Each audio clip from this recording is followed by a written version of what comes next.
Баршаңызға қайырлы күн, менің каналыма қош келдіңіздер. Бүгін осындай көпшілік жақсы көріп жейтін балды тортын пісіретін боламыз. Ол үшін бізге сары майымыз бен құмшекерімізді баяу отта ерітіп алатын боламыз. Және де мен осындай қарапайым балды қолдандым. 3 ас қасық салып, барлығын жақсылап араластырып ерітеміз.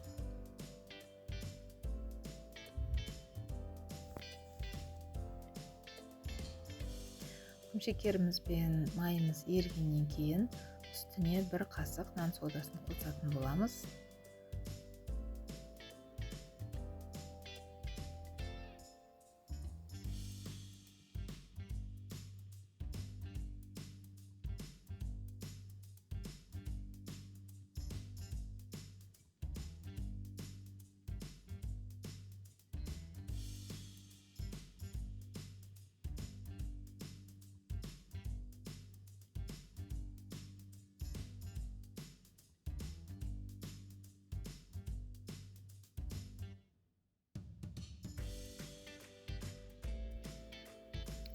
Нан содасын қосқаннан кейін осылай көпіретін болады.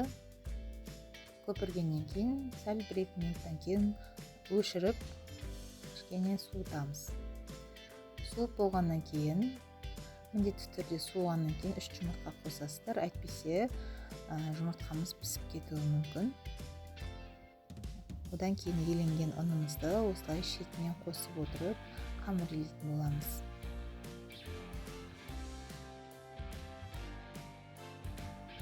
Менің каналыма тіркеліп, лайк басып, пікір жазуды ұмытып кетпеңіздер. Мен сіздерге осындай қарапайым затпен жеңіл әрі оңай рецептермен бөлісетін боламын.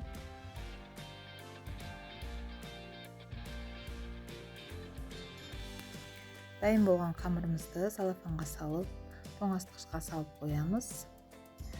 Енді кремін дайындайтын боламыз. Ол үшін бізге жұмыртқа, құмшекер, жүгері крахмалын жақсылап араластырып, сүтімізді газға қосып қоямыз. Ысып тұрған сүтіміздің жартысын құйып, араластырып, қайтадан сүттің өзіне қайтадан құятын боламыз.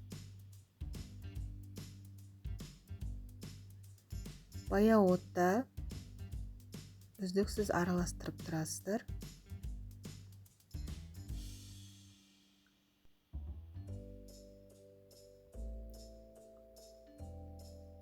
Осылай қою массаға болғанға дейін осылай араластырып тұрасыздар. Және міне кремімізді суығаннан кейін осылай ыдысқа салып, бетін пищевой пленкамен жауып, тоңазытқышқа салып қоясыздар. Және де дайын болған қамырымызды алып, мен осындай 6 бөлікке бөлдім. Таразымен өлшеп, бірдей етіп бөліп алсаңыздар да болады. Осылай пленкамен жауып, шетінен алып жая береміз.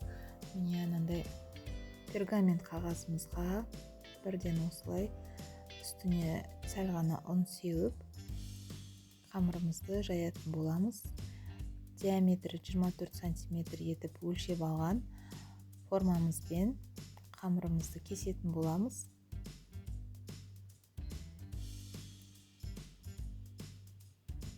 Және де шетіндегі қамырларында осы жерден пісіре салдым.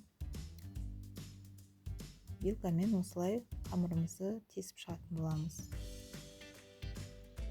Қызып тұрған пеште 170 градуста 5-7 минутқа пісіріп аласыздар. Қамырымыз дайын болды. Енді шетіндегі артық қамырлармен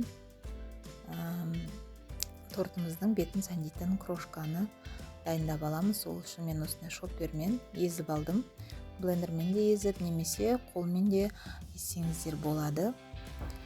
Суыған кремімізге 1 кесе қаймақ қосып, мен осылай кремімізді дайындап алдық. Қаймақ қоспай, құр өзімен де жағып шықсаңыздар болады. не болмаса сливки да қоссаңыздар болады. Мінекей формамызға қамырымызды жинайтын боламыз. Мен арасына 3 ас қасық кремімізді қосып, барлық шетіне бірдей жағып шығамыз.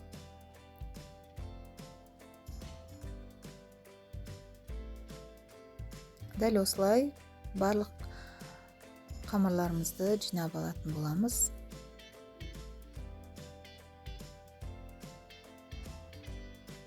Міне дайын болғаннан кейін осындай пленкамызды бетіне жауып, холодильникке 2-3 сағатқа қойып қойсаңыздар болады.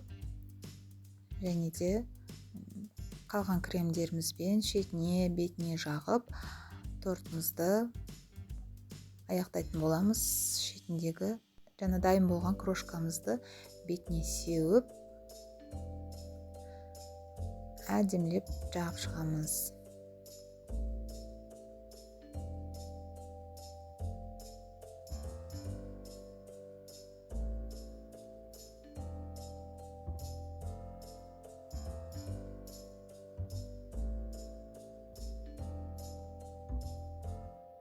Өте әдемі болып шықты, өте жұмсақ. Барлықтарыңыз жасап көріңіздер. Ас болсын,